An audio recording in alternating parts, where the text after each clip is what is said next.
Consiglio europeo ieri. Morning, everybody. As you know,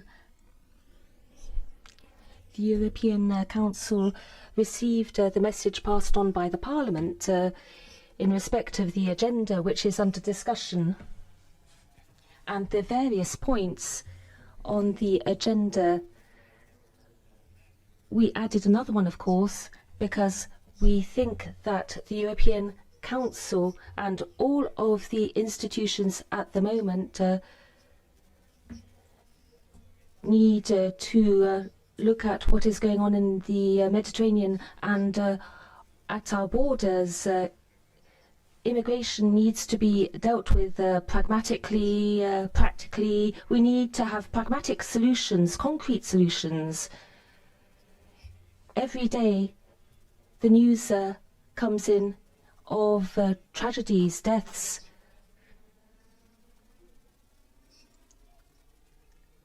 Boats capsizing in the Mediterranean.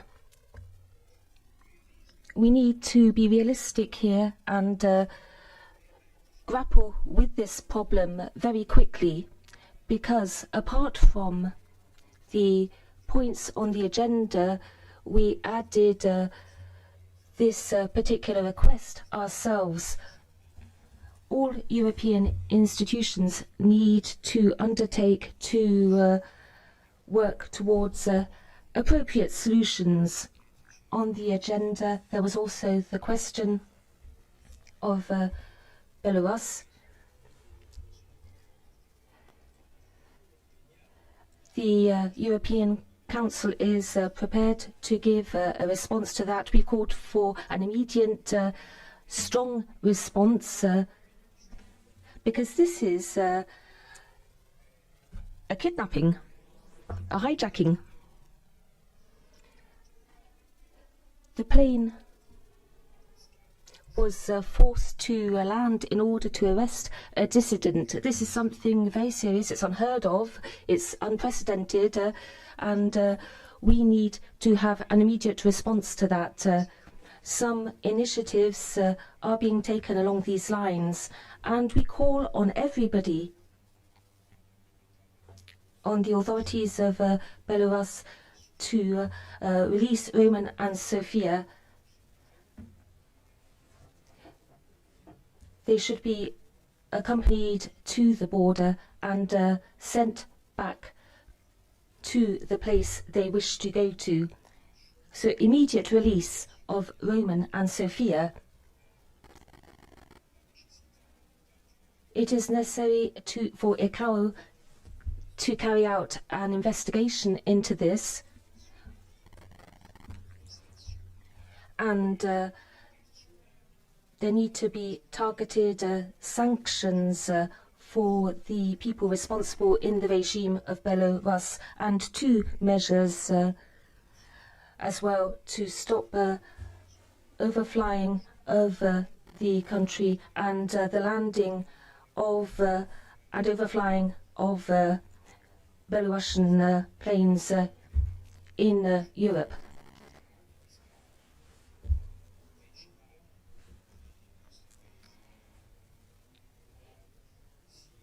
It would be very good if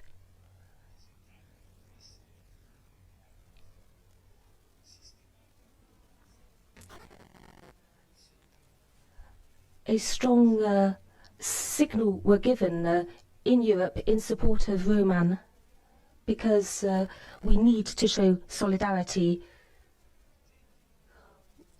We are looking into questions relating to Belarus.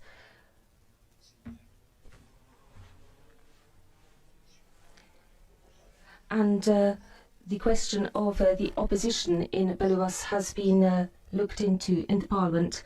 Now, apart from these subjects, there's the question of climate change, which will be looked at this morning by the Council. An appeal has been made to the European Council. It's a political body. It's not a co-legislative body. The Parliament is that body, as is the rotating council. But we don't want any interference in the negotiations which are going well, and we hope that those negotiations will end by the beginning of the summer. The European Council is used to interventions, but this wouldn't be appropriate at the moment. The Parliament and the Portuguese presidency are working well together, and as we've shown in the past with the COFB, the legislative powers are competent to carry out their work. I think that constitutes the assessments we have made, the appeals we have launched, and we hope that the climate conclusions will be positive. Thank you very much. Are there any questions? Let's start over there. Buongiorno, Roberto Dalle. Good morning, Roberto D'Aleno from Sky. The migration question was dealt with yesterday in 20 minutes, or not much more. Do you think that this is because the request came in from Italy very late, or is there a lack of will to carry out dialogue here? Well, no. President Michel showed that he wasn't going to sidestep the issue.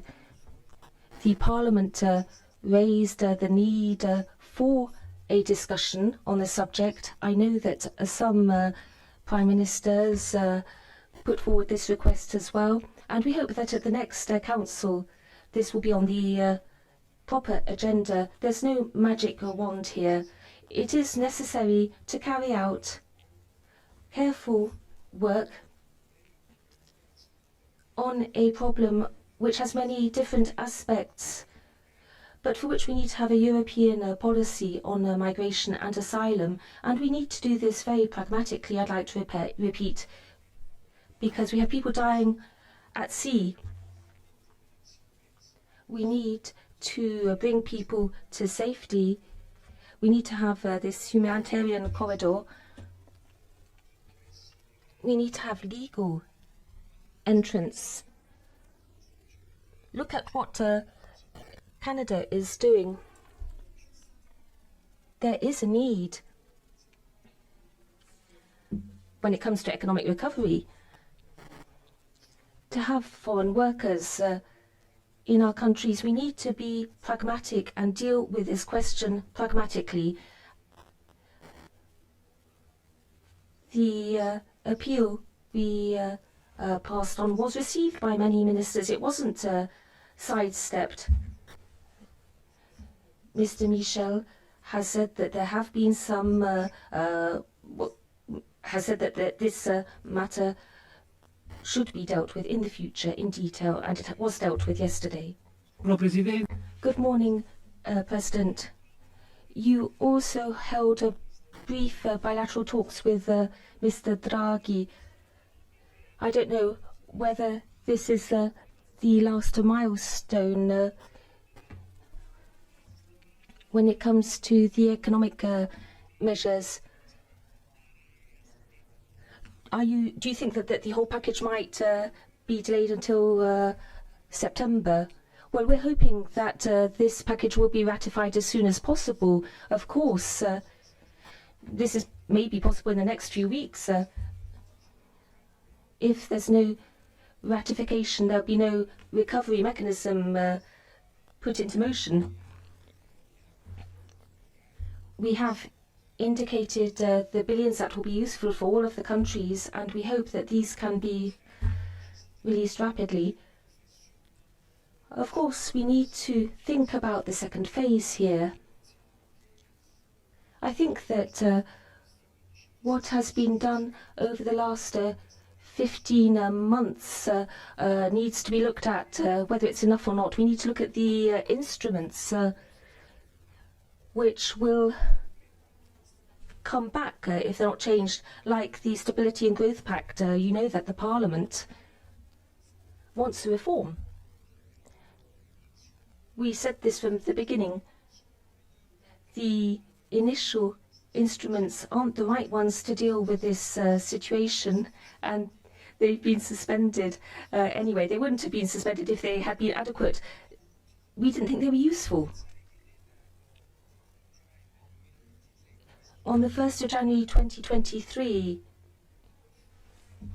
if these instruments came back in again as they were, unchanged, I think that would be a mistake. So what we need in this period, when the recovery is launched, sui mercati di cominciare una with the issuance of bonds on the market, we need to start addressing the question of which are the right regulatory instruments to deal with this pandemic, and we don't think they should be the same as the ones that we used before. Are there any other questions? Je pense que ce n'est pas. That doesn't seem to be the case. Thank you very much, everyone, and good. Thank you.